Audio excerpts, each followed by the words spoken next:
What's up, you guys? It's Steve here. We've got a late evening interview that just came out with Speaker of the House Nancy Pelosi, and she is discussing everything that's going to be going on this week. This is your stimulus check update, stimulus package update, and breaking news update. Now, I'm just going to dive right into the video footage so you can see it for yourself, hear what she has to say as she addresses everything that's going to be going on this week with the infrastructure bill, the stimulus bill, also with the potential government shutdown and us hitting the U.S. debt ceiling and potentially defaulting on our debt for the first time ever in U.S. history. And tomorrow is going to be the beginning of it, as the Senate is going to be taking up that stopgap funding bill to see if we can avoid a government shutdown and a U.S. default. Also, the infrastructure bill was supposed to go up tomorrow. We're hearing it's not going to happen. And we're going to see when stimulus arrives, will it make it through the Senate? So you guys, let's dive right in without further ado. Let's listen to Speaker of the House Nancy Pelosi and what she has to say. But before we do, just very quickly, don't forget, if you appreciate the updates,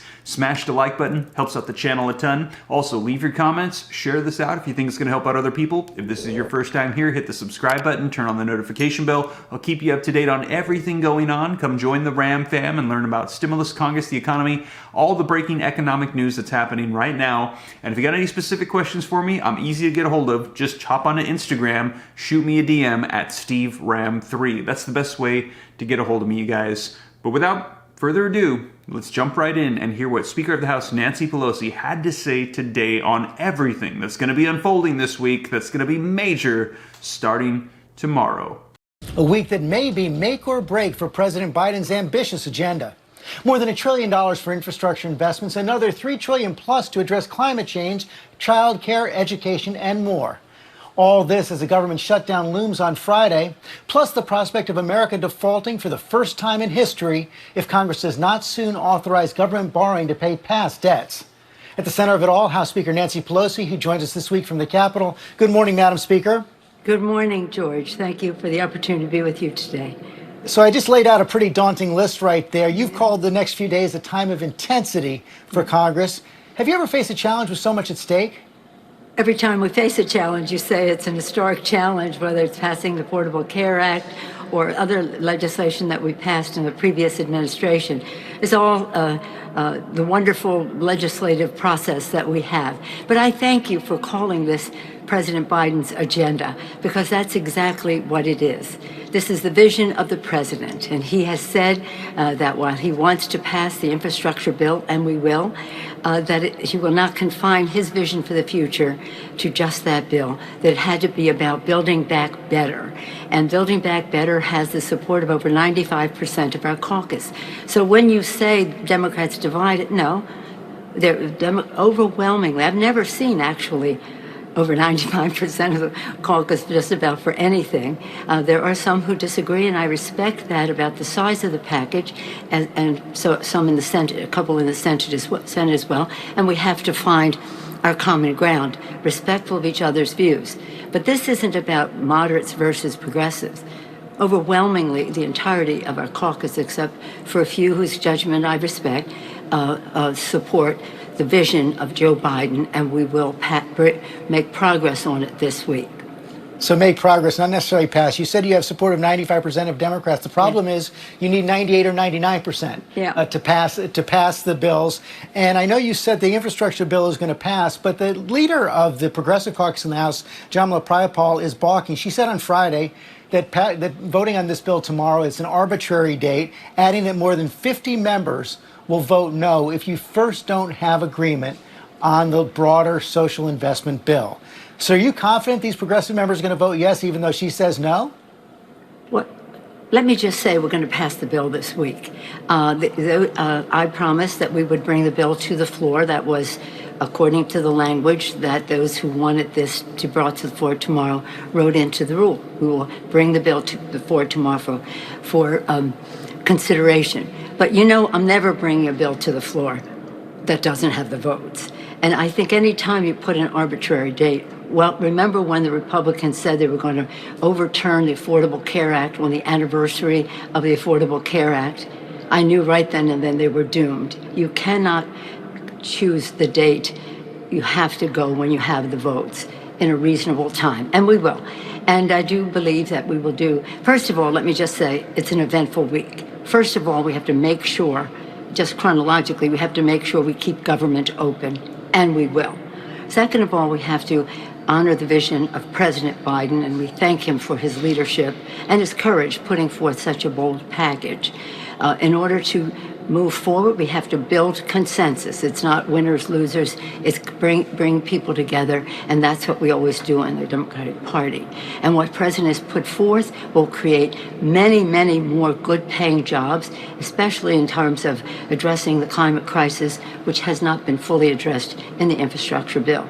It will lower costs for families by lowering the cost of prescription drugs for seniors and healthcare costs across the board. It will give one of the largest tax cuts for the middle class with the Biden child tax credit, and it will be paid for by making everyone pay their fair share. Lower cost, tax cuts, paid for, more jobs for the American people.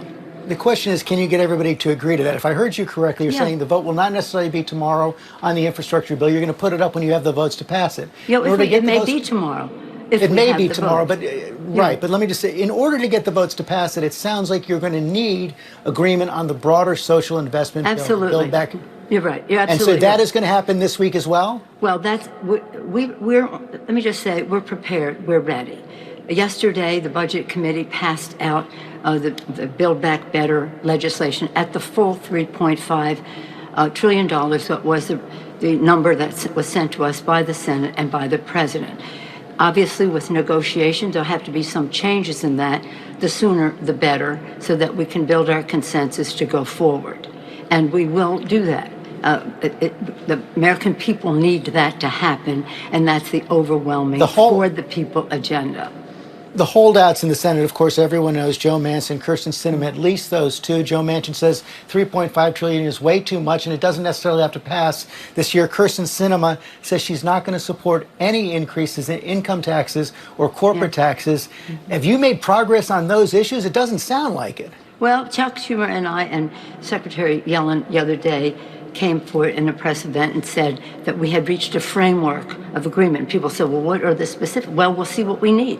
We'll see how the number comes down and what we need in that regard. But we have agreed on an array of pay-fors in the legislation.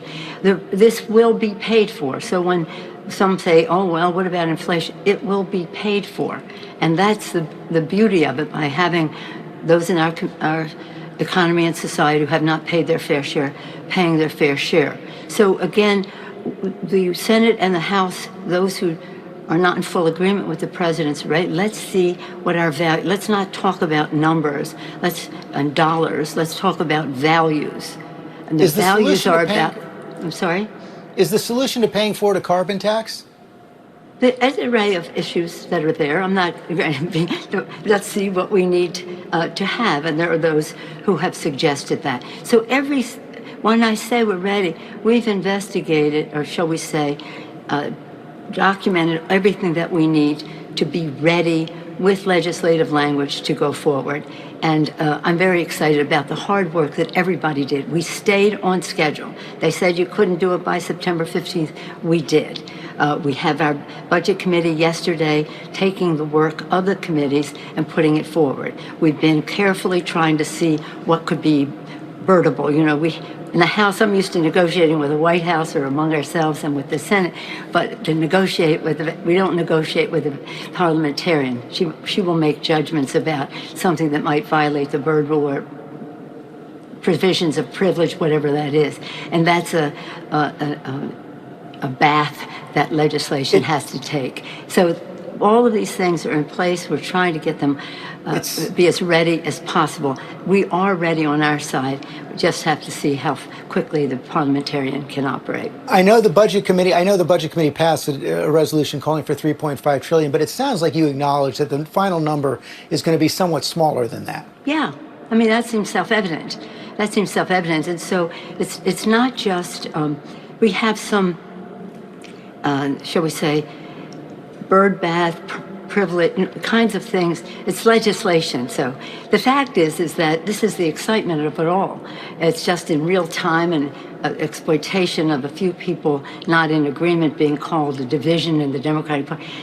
everybody overwhelmingly, and I think even those who want a smaller number, support the vision of the president. And this is really transformative. It's transformative for women when you think about child care and child tax credit and family medical leave and universal pre-K and home health care. How much in agreement are we on that? When you talk about the climate crisis, which we have a responsibility, again, to the children, but to our faith to protect God's creation, this planet, how much do you want to spend on that? So that adding up what our priorities are should take us to a number where we find common ground. Can we shorten the time or some other things to make the number smaller? That's our discussion now, but we're ready for it. You said the government is going to stay open. Are you as confident that the government is going to avoid default? Because Republicans have made it very clear they're not going to provide any votes. Isn't that irresponsible beyond words? The full faith and credit of the United States should not be questioned. That's in the Constitution of the United States, 14th Amendment. Go look at that. It's in the Constitution of the United States. There's a school of thought that says we don't even have to have these votes, but we do. As of now, we still do have to have it. And we cooperated on 3 occasions when President Trump was president in order to lift the debt ceiling. Even to have the discussion that it could possibly be in default, it did the last time, lowered our credit rating. Who said it more articulately than Mitch McConnell at the time? You cannot play Russian roulette with the debt ceiling and the well-being of our economy. So he's willing to eat that right now. Are you confident Democrats can pass it on their own? Well, we want this to be bipartisan. If we didn't want it to be bipartisan, we would have put it in a reconciliation bill.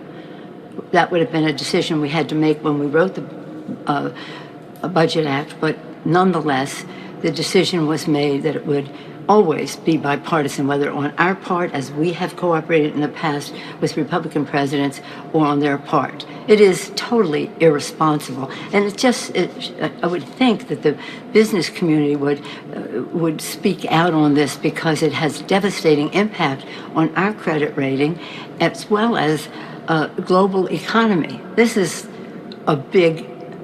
beyond a big deal.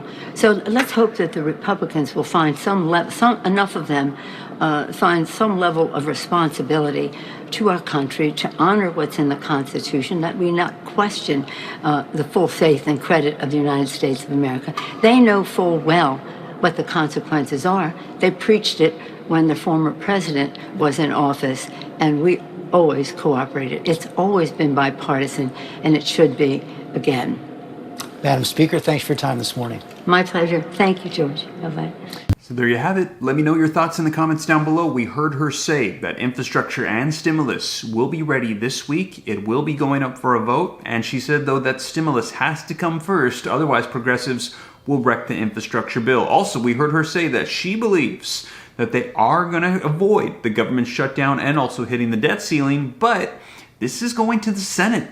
And we're hearing that Republicans are saying that they're not going to vote for it, and they need 60 votes. This is not reconciliation, so they literally need 10 Republicans to get on board with all Democrats to pass this through, and we're hearing Republicans say they're not going to do it. So you guys, we will see. Let me know your thoughts in the comments down below. We also heard confirmation that the stimulus bill will be reduced down under $3.5 trillion, that it was a given, she said. So we're going to see. This is all going to be modified and changed, and there's going to be a lot unfolding this week, and I'll be sure to keep you up to date here on the channel, you guys. And as always, like I said, thank you so much for joining me. If you made it this far and you haven't already, don't forget, smash that like button, leave your comments, share this out. If this is your first time here, hit the subscribe button, turn on that notification bell, come join the viewing community, and if you got any specific questions for me, shoot them to me in the DM on Instagram at SteveRam3. But with that being said, you guys, hope this reaches you well. I'll catch you in the next video. Take care. God bless. This is Steve.